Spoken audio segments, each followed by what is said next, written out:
Olá, pessoas queridas, eu voltei.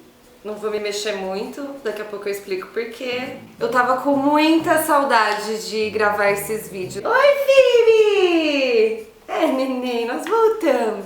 Eu tive um mês de janeiro meio complicado. Janeiro falou assim, tá vendo aquela menininha ali alegrinha? Vamos ver se ela aguenta. E aí veio pra cima de mim com tudo, janeiro. Então o que aconteceu em janeiro? Eu tive problemas técnicos, eu fiquei sem câmera, depois eu fiquei sem bateria, depois eu fiquei sem alguém pra me ajudar a gravar. Daí depois eu arrumei uma câmera que eu pudesse gravar sozinha. Só que daí a minha irmã ficou doente, daí a minha mãe ficou doente e daí eu fiquei doente.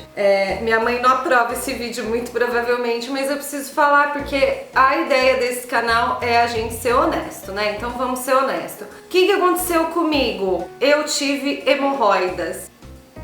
Então, e olha só, e daí desculpa, posso me mexer muito. Nesse processo, né, de ter hemorroidas e todo o sofrimento que isso envolve, só quem teve sabe o quanto é sofrido, eu tive várias reflexões, assim, eu percebi várias coisas, várias situações que eu queria dividir com vocês.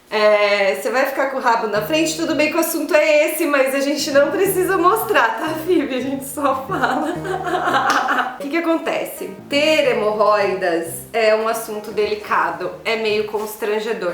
Eu não sei porquê, eu não sei em que momento da humanidade resolveram que falar sobre doenças no seu ânus se tornou um tabu, mas E aí o que acontece? É meio complicado porque você fica meio com vergonha de falar pras pessoas, tipo, não vou nesse rolê porque eu tô com hemorroida e eu preciso fazer repouso. Você tem vergonha de falar isso. E aí quando algumas pessoas que você tem um pouco mais de intimidade, você cria coragem e fala, as pessoas tipo...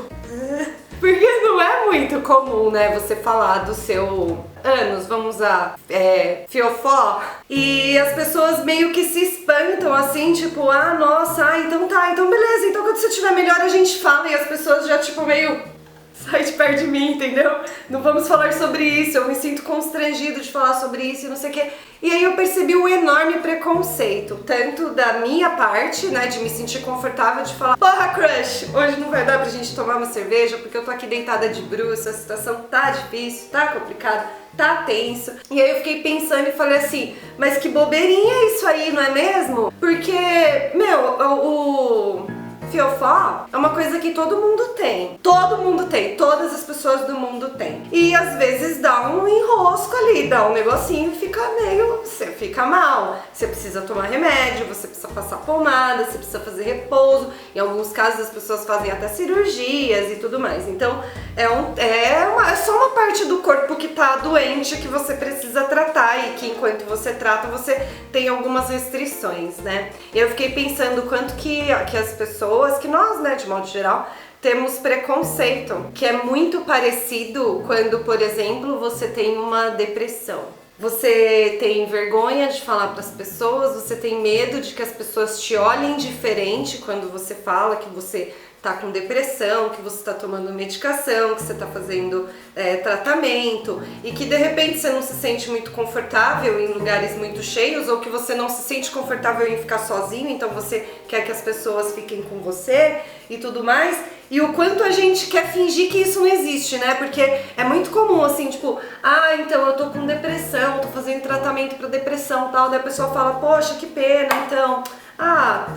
quando você quiser, me chama, tô aí. E tipo, vaza, porque ninguém quer ficar lidando de perto com isso. Assim como ninguém quer ficar lidando de perto com alguém com hemorroida que fica o dia inteiro só pensando no próprio cu. Porque você não consegue pensar em outra coisa. Você só pensa nisso. E aí uma pessoa que tá com depressão, ela só consegue pensar nisso. Uma pessoa que tem um transtorno bipolar, ela só consegue pensar nisso. Porque é uma coisa que te convoca tanto, assim, que se faz tão presente que é difícil você não pensar nela. Então, aí você deve estar pensando, então não fala, pra que falar pras pessoas essas coisas? Isso é uma coisa muito íntima, muito particular, não precisa falar. Talvez não pra todo mundo, talvez não precise gravar um vídeo e postar no YouTube falando, então galera, estou com hemorroida. Não precisa fazer isso. Mas as pessoas que estão ao nosso redor, elas precisam saber, até pra elas entenderem os nossos limites. Então assim, por exemplo, eu estando na condição que eu estou, eu preciso que as pessoas ao meu redor saibam, porque eu quero sentar na cadeira mais confortável. Eu preciso. Ah, Milena, pega a bola ali no chão. Cara, não posso abaixar.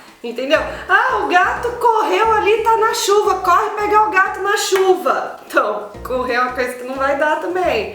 Várias coisas não dá pra você fazer. Então, as pessoas próximas, elas precisam saber o que você tá passando, o que você tá vivendo. E até pra elas te ajudarem de alguma forma. E o mesmo acontece se você tá enfrentando um problema, uma questão, um momento, um transtorno psicológico. As pessoas precisam saber, as pessoas que estão perto, as pessoas precisam saber que você não tá bem, que você tem algumas limitações, que você tem algumas restrições, e ela precisa se sentir confortável pra falar isso pra você. Tipo, ah, pô, ela tá deprimida, então vamos dar uma festa pra ela se sentir melhor e esquecer da depressão. Ela não vai esquecer, a depressão está ali. Então você precisa entender se essa pessoa quer ir pra uma festa naquele momento, do jeito que ela tá. Então, a gente precisa acabar com esses preconceitos, porque nós somos pessoas. Às vezes o nosso corpo, ele tem uns negocinhos ali que não funciona, que não tá bem.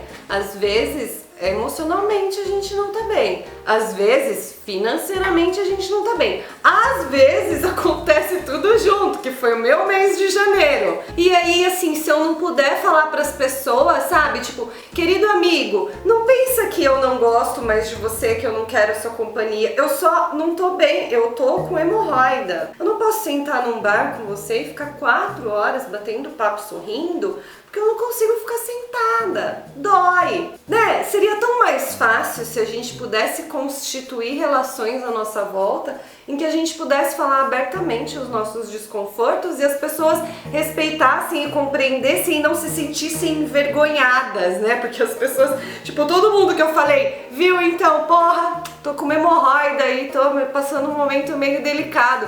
As pessoas rapidamente se constrangem, elas, tipo, não sabem muito o que fazer, o que falar, enfim, não precisa disso. Então foi isso que a minha hemorroida me ensinou, que a gente precisa parar de selecionar o que é bonitinho, o que não é. A gente tem que aceitar as pessoas com o conjunto que elas são e das vivências que elas estão experimentando, porque isso sim é parceria. Obrigada a todos que apoiaram essa linda parte do meu corpo, que não tá muito bonita agora, mas ela vai ficar. Então, mas de acordo com a psicossomática, o nosso corpo, ele responde a algumas questões aí emocionais, né? Eu tava pensando, será que essa hemorroida não tá querendo dizer assim, Milena, pode parar que você tá, tipo, tomando no cu demais nessa vida?